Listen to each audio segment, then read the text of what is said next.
సహాయక చర్యల్లో ఎక్కడ వాళ్ళం అక్కడ సాధ్యమైనంత వరకు నిమగ్నం కావాలనే ఉద్దేశంతో మరి ఈ టెలికాన్ఫరెన్స్ నిర్వహించడం జరుగుతా ఉంది. శాసన మండలి సభ్యులు, గౌరవ జిల్లా పార్టీ అధ్యక్షులు, అట్లాగే మరి సీనియర్ నాయకులందరికీ కూడా పేరు పేరు నమస్కారం.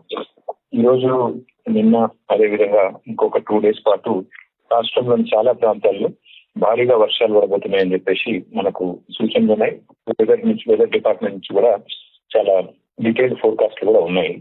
ఇప్పటికే మీకు తెలుసు, మీకు భారీ వర్షాల వల్ల ముఖ్యంగా కామారెడ్డి జిల్లా, అట్లాగే మెదక్ జిల్లాలో కుంభవృష్టి పడ్డది. దానివల్ల అటు కామారెడ్డి పట్టణం మొత్తం జల దిగ్బంధంలో చిక్కుకుపోయిన విషయం కూడా మీకు తెలుసు.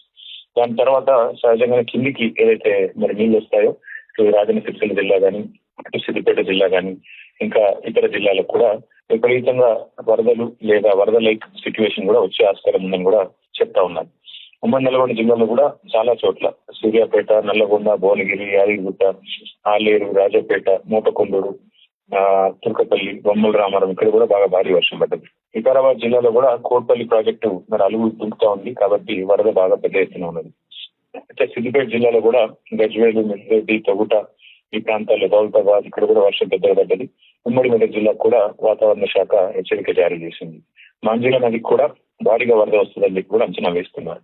అందుకే రాజకీయ కార్యకలాపాలన్నీ కూడా మనం కూడా బంద్ పెట్టుకున్నాం. ఇవాళ నిజానికి బాన్స్వాడ నుంచి జాయినింగ్ ఉండే అది కూడా పోస్ట్ పోన్ చేస్తున్నాము.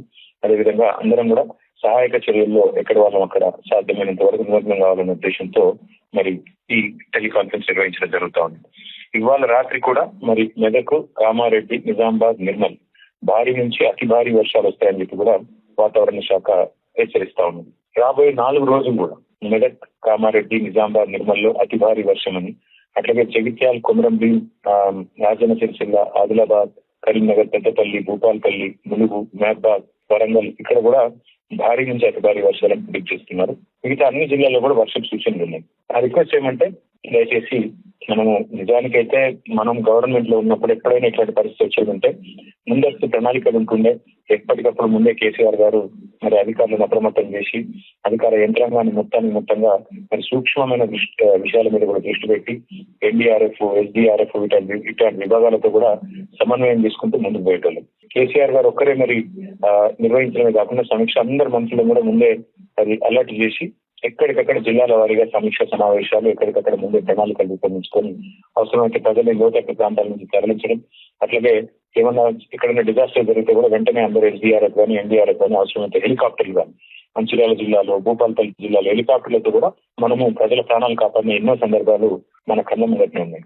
దురదృష్టవశాత్తు ఈ ప్రభుత్వం పెద్దగా స్పందించట్లేదు. ఇప్పటికీ కనీసం ముందస్తు ప్రణాళిక లేదు, ముందస్తు ఆలోచన లేదు, ఎక్కడా కూడా అధికార యంత్రాంగాన్ని అలర్ట్ చేసిన పరిస్థితి కూడా లేదు. ఇతర ప్రభుత్వం స్పందించకపోయినా ఈ టైం రాజకీయాలు కాదు కాబట్టి మనం ప్రజల వెంట ఉండి మరి మనం కూడా వారికి కష్టంలో నిలబడి ప్రభుత్వ దృష్టికి, అదేవిధంగా రాష్ట్ర ప్రజల దృష్టికి కూడా తీసుకురావాల్సిన అవసరం ముఖ్యంగా మనందరి మీద ఉన్నది.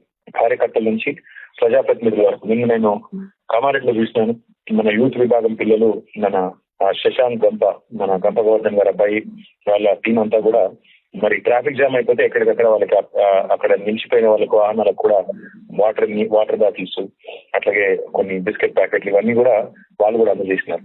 నా రిక్వెస్ట్ ఏమంటే, మన వాళ్ళు ఎక్కడైనా వాటర్ లాగింగ్ సిచ్యువేషన్ ఉంటాయి, ఏదైనా కాలనీలో జల దిగ్బంధం కావడం కానీ, ఎక్కడైనా ఇల్లు కూలిపోవడం కానీ, అక్కడ ఏమైనా తక్షణ అవసరాల కోసం కొంత బియ్యము, కొంత బిస్కెట్లు, కొంత మంచినీళ్ళు ఇట్లాంటివి మనం లోకల్ గానే అరేంజ్ చేసి ఇచ్చినట్టయితే బాగుంటుంది.